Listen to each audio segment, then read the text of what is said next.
kazi ya Mungu aliyokuitia. Hauwezi kushtakiwa kwa kazi ambayo wewe hujaifanya. Kile ulichokiweka katika damu ndicho unachofia, na ndicho mwisho wa anguko wa kifo chako. Unapoona mtu anakuwa ni rais, hata kama yeye hataufia urais, kuna vizazi vitaufia ule urais ambavyo waliishi wakiwa kwenye mambo ya siasa. Maana kila kitu huwa kinaenda kwenye damu na kutengeneza nguvu ya ile kitu ulicho nacho. Kwenye wokovu huwa ni hivyo. Kwenye wokovu watu wanaufia wokovu anapokaa katika ukweli wa ile wokovu. Tuachane na wale ambao wapiga hela, wanakwambia mafuta yanauzwa, wanakwambia maji yanauzwa, wanakwambia kuna vitu vingi tu, wanatengeneza mazingira ya kuwaua wanadamu.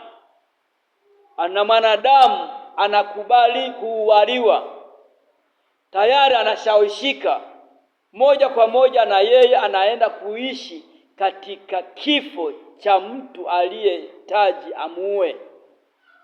Na ndio maana unakuta kuna watu wengine wanakuambia walikanyaga mafuta wakafa, wengine wanakuambia walikunywa maji wakafa, wengine wanakuambia kutokana na utapeli aliyouingiziwa, na yeye akakubali ule utapeli, tayari moja kwa moja na yeye akaenda kufia ule utapeli aliotapeliwa.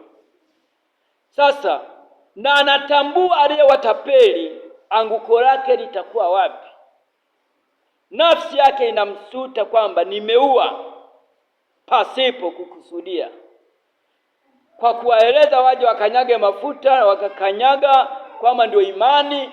Na yule aliyekanyaga mafuta, yupo alienda ukanyaga mafuta akisema nataka utajiri, na yupo alienda ukanyaga mafuta akisema kuna mwanangu yuko hoi.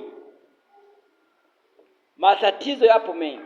Muujiza unapofanyika wa Mungu huwa hawauoni watu wengi, lakini muujiza mbovu na mbaya ukifanyika ndio unaoonekana sana kwa wengi. Na ndio maana ukweli halisi mtu hawezi akautolea sadaka.